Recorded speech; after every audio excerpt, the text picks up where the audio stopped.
The voicemail came in just before midnight on a Thursday, when the world felt half asleep and I was standing at the kitchen sink, rinsing leftover takeout containers. My phone lit up with Mom, and a pang hit my ribs, the kind of automatic fear you get from years of someone who could love you and cut you with the same breath. I let it go to voicemail. I couldn't bring myself to pick up. Then I pressed play. Her voice was steady, clipped, as if she'd practiced it. "You're out. I'm done with your attitude and your drama. Don't come home again." That was all. No goodbye. No explanation. No love. My name is Natalie. And from wherever you're watching this, stay with me. Because the second those words hit my ear, something in me, something I didn't know was even awake, came alive. They'd written me off. Finally. I stood there in my tiny apartment, water dripping from my hands, and felt a calm settle over me that I hadn't known since I was a kid. "You're out." Fine. Noted. I wiped my hands on a dish towel and grabbed my laptop from the counter. My fingers were shaking, but not from fear, from relief. See, they thought they could cut me off after using me for years. My name on their shady side business accounts. My squeaky clean credit co-signing their dream house. My power of attorney just in case they needed help. They'd built a kingdom on my good name. And tonight? I was taking it back. I pulled up the documents I'd quietly gathered for months. Revocation of power of attorney. Signed. Removal from the family trust. Confirmed. Notification to the bank to freeze all accounts tied to my signature. Sent. And the final blow. The mortgage deal for their precious McMansion. The one that would have made them look like royalty at the next HOA party. Terminated. Click. Click. Click. I swear I could feel my ancestors cheering me on from somewhere in the ether. They wanted me out? They could have all of me gone. When I finished, I closed the laptop and finally let myself breathe. For the first time in 29 years, I was free. And when I woke up the next morning, 79 missed calls. 36 text messages, flipping between pure rage and syrupy guilt. And a voicemail from a number I didn't know. I hit play, half expecting more of their shrieking. A man's voice, tight with panic. "Miss Natalie, this is Attorney Raymond. We'd have a problem. Please call me as soon as you can." I laughed so hard I nearly choked on my cold coffee. A problem? Yeah. For once, it wasn't mine.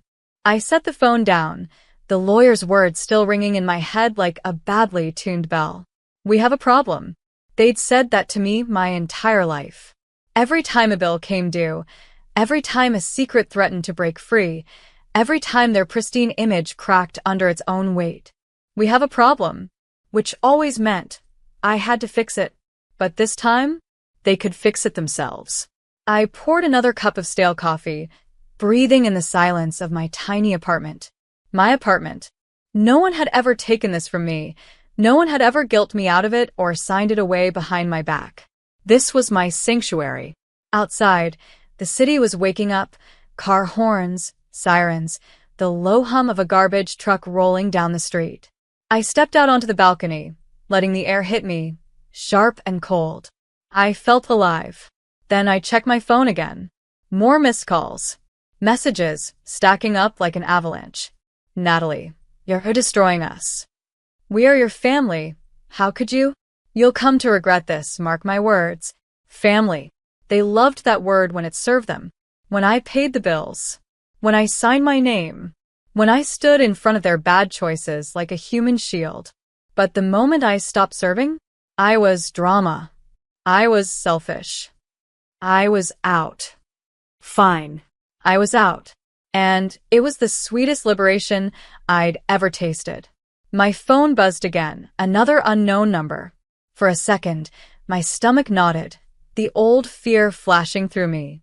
But then I remembered whose name was on the accounts now. Mine. I answered. A woman's voice this time, clipped and professional. "Miss Natalie, this is Wellsworth and Associates. I'm afraid there has been a legal complication with the family trust.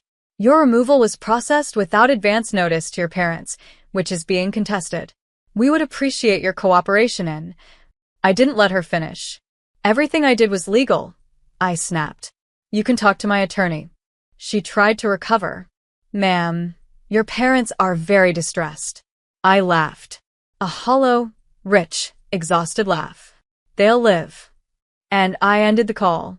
Because they'd lived off me long enough. Inside, the apartment felt brighter. Warmer. Even the cheap Christmas candle flickering on my counter felt like a new beginning. They had called me a problem solver my whole life. Now, they'd have to solve their own. And I would watch every frantic move they made from the safe, quiet, perfect distance of my own peace. The rest of that morning was a blur of more calls, more threats, more pathetic attempts to claw back what they'd lost. But I had finally figured out their playbook. They didn't want me. They wanted my signature. They wanted my good name, my clean credit, my willingness to swallow every insult and keep performing the dutiful daughter routine. And I was done performing. I opened my laptop again, scrolling through the legal confirmations. Everything was airtight. My lawyer, a sweet older woman named Maria who'd seen 1,000 stories like mine, had triple-checked every line before I signed. Maria's words echoed in my head. Natalie, when you take your name off this, they will come for you. They will weaponize guilt. Don't let them. I'd promised her. I wouldn't let them. My email chimed. Subject: urgent. Family trust complication. I clicked it open. Miss Natalie, we have received notice from your parents disputing your withdrawal from the family trust. They allege you acted in bad faith and left them financially vulnerable. Please contact us within 24 hours to clarify your intentions, or the matter may escalate to litigation. I sat back in my chair, staring at those words. Litigation. They really thought they could sue me for refusing to bankroll their house of cards? My laugh was ugly this time, more like a bark. I thought about that night, how I'd stood on their front porch last year for Christmas, carrying a homemade pie and a stupid wish for kindness, only to have the door slammed in my face because I wouldn't forgive a $50,000 loan they refused to repay. I'd promised myself then, standing in the cold with tears freezing on my cheeks, that I would never stand on that porch again. And now I was keeping that promise. They wanted me out? I was out. Out of the trust. Out of their plans. Out of their reach. They could lawyer up all they wanted, but I wasn't paying to save them again. A knock rattled my apartment door, jolting me out of my thoughts. I peered through the peephole, heart jumping. No way.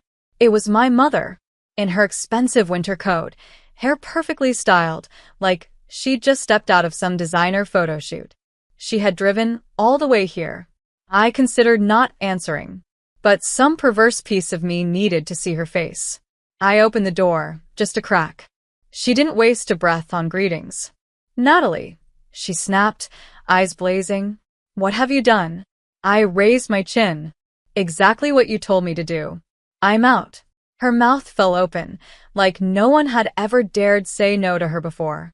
And I stood there, solid, steady, and utterly unwilling to be their doormat one more time. Mom stood in the doorway like a queen thrown off her throne, eyes flashing in a way that used to make me shrink back and apologize for simply existing. But I didn't shrink this time. She took a step closer, chin high, voice dripping ice. You've humiliated us. Do you understand? The bank called. The house deal is dead. Your father is furious. Everyone will know. There it was. The truth. Not you've hurt us. No. That would have required honesty. What she meant was, you've made us look bad. I felt a laugh bubbling up, but I swallowed it, my jaw locked. You left me no choice, I said calmly, feeling like I'd rehearsed this line 1,000 times in my mind. You used me. Over and over. I'm done. Her mouth twisted like she'd tasted something rotten. We built everything for you, she hissed. You think you could survive without us? Without this family? I almost admired her nerve. Mom, I said, letting the word hang in the cold air. The only thing you ever built on me was debt. And I'm not carrying it anymore. She tried to step past me into my apartment, like she owned it. I blocked the doorway with my shoulder. No, I said. You don't come in here. She looked truly shocked, the way a lion might look if the gazelle suddenly turned and bit back. For a moment, I saw every Christmas, every birthday, Every moment she'd twisted my love to buy another car, remodel another bathroom, impress neighbors with the illusion of our happy family. I was done funding her illusions. Mom's hands shook. We'll sue you, she spat. We'll sue you for every cent. You can't just walk away. I smiled, not kindly. You go ahead. My lawyer's on speed dial. And unlike yours, she knows where all the bodies are buried. Mom's face blanched. She knew what I meant. All the shady paperwork. All the cash moved in and out to skirt taxes. My name was on half those documents, but I'd saved receipts of every single one. If they tried to burn me down, I'd torch the entire house with the truth. Her voice broke, finally, the polished queen's mask crumbling. Natalie, please. That please almost undid me.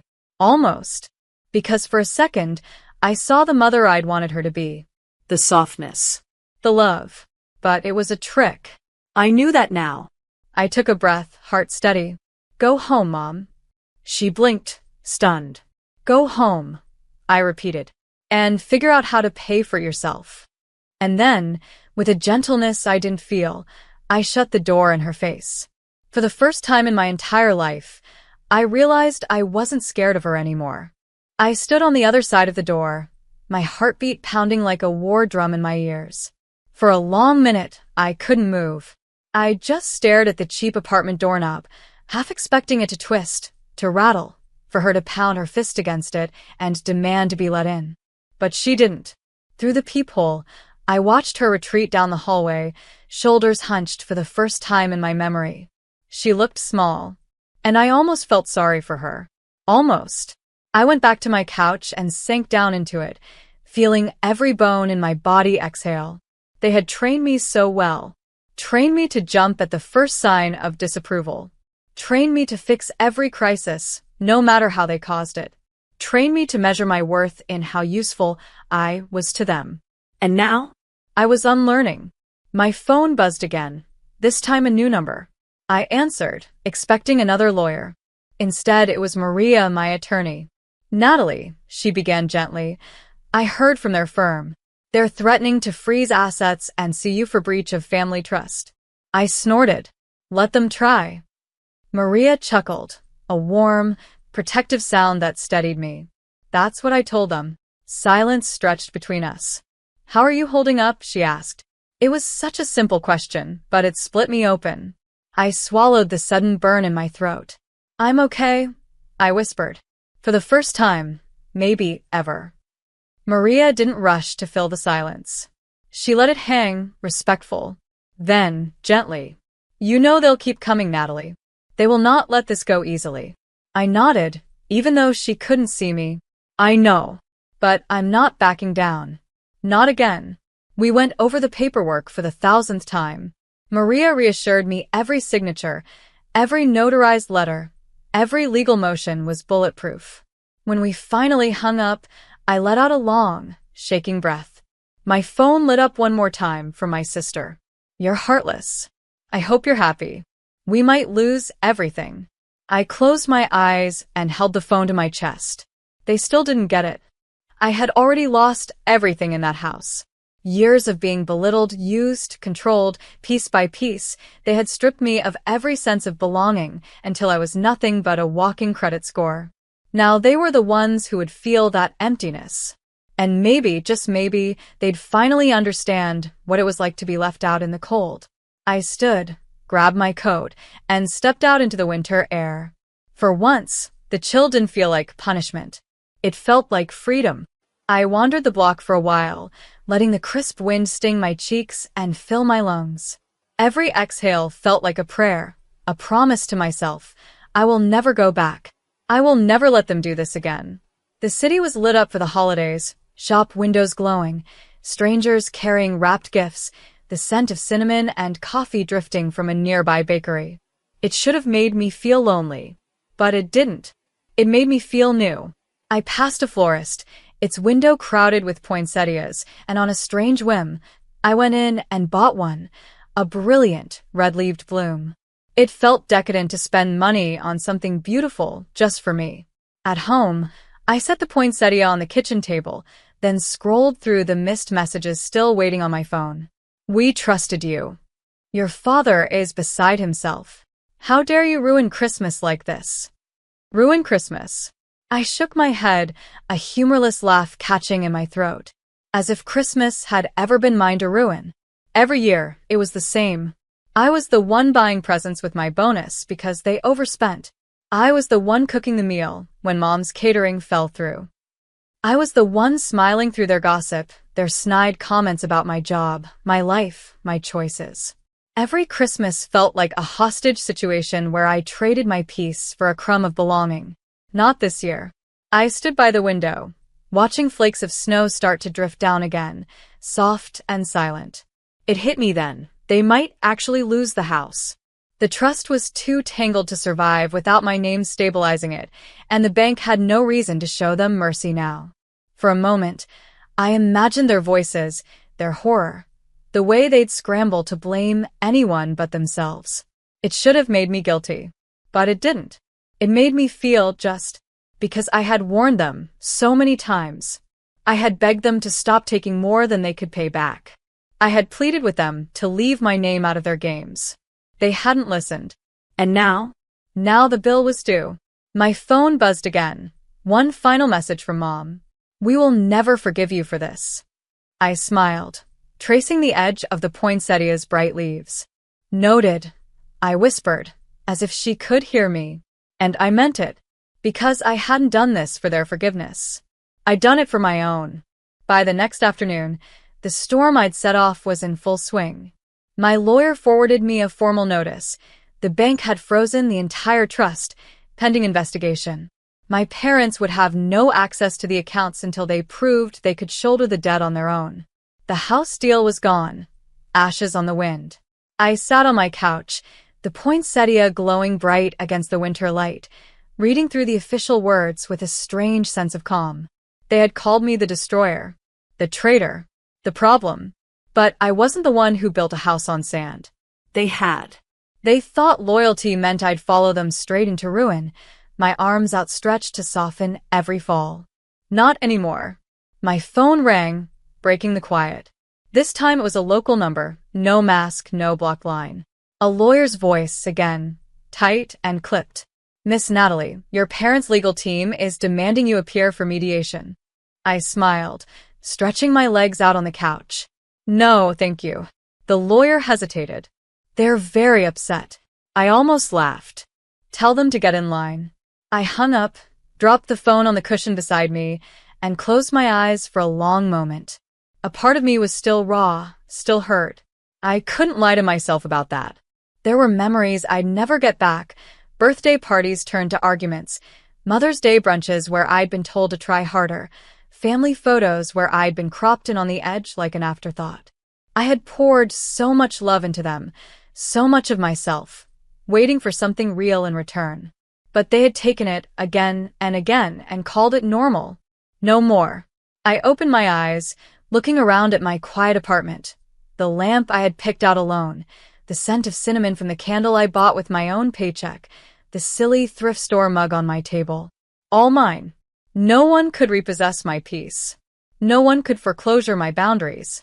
No one could evict me from my own worth. They could throw their tantrums, hire their lawyers, gather the entire extended family to shame me. I was unmovable now. For the first time in my life, their chaos couldn't reach me. And that was the kind of freedom I'd never put a price tag on. They say the holidays are supposed to bring people together. Maybe they do, for families who know how to love without strings attached, who give without expecting a blood sacrifice in return. But mine had shown me exactly what they valued. It was never me. It was what I could provide, what I could sign, what I could fix. So I let them burn. The final paperwork from Maria arrived on New Year's Eve. Clean. Irrevocable. My name severed. Every loophole closed, every joint account erased from my credit report. It felt like a holy moment, seeing those signatures. Like baptizing myself in something pure, after wading through their poison my whole life. My phone still buzzed, even that night. Angry texts, then guilt-ridden ones, the pendulum swinging back and forth until I wondered if they even heard themselves anymore. We can't keep the house without you. The neighbors are asking questions. You'll be alone forever, Natalie. I read each line with a sense of calm that bordered on supernatural. Alone? I had never felt less alone than in that moment. I had myself. I had my own peace. I had the knowledge that I could build something honest, something true, something free of their corruption. The fireworks started downtown, distant cracks and pops breaking through the night. I watched them from my window, poinsettia on the sill, its leaves glowing red under the strobe of the city lights. And I realized I didn't need their house, didn't need their trust, didn't need their holiday table with forced smiles and thinly veiled insults. I could build my own home, in my own way, brick by brick, boundary by boundary, with hands that no longer shook every time someone raised their voice. My phone buzzed one last time. A final text from Dad. Congratulations. You've destroyed everything. I whispered to the window, the city, the world. No. I finally saved myself. And then I turned off my phone, leaving their noise in the dark where it belonged. The new year was about to begin, and for the first time ever, I was stepping into it clean. No more secrets. No more signatures. No more debts I didn't choose. Just me. Unapologetic. Unbreakable. Unbought. I raised a toast to no one but myself, a silent vow that I would never again trade my peace for a place at a table that demanded I starve to keep them fed. This was my story now, and I would write it however I pleased.